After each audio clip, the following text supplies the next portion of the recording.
In this class, I learned a lot about the different generation gaps and different ways that we could speak to different generation gaps and to approach them, and even about the different things that were developed during different age groups, time periods. For example, the rock and roll era, or how technology started developing more and more towards the 90s.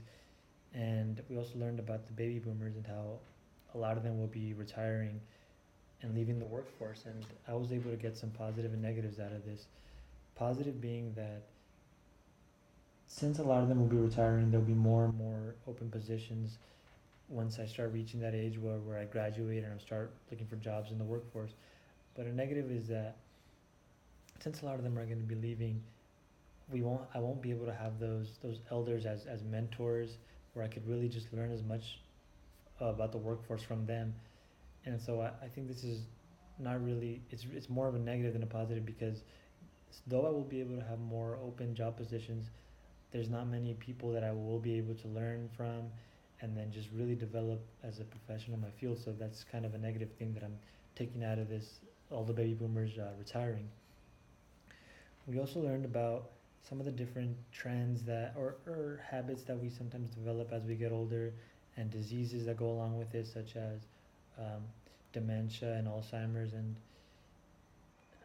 it made me really think about these different diseases, and just sometimes, I just hope I don't develop some of these things as I get older, and have my kids, having to worry about me having these things. For example, we also learned how a lot of times elders consider suicide, and I think it could be linked to the fact that they're developing these diseases and they don't want to be a burden to anyone, so oftentimes they consider suicide. And I don't think this should ever be an option for anybody. So just to think about this, I've never really thought about this before this course, so it really opened my eyes to a lot of different aspects within our aging body and the process that we go through.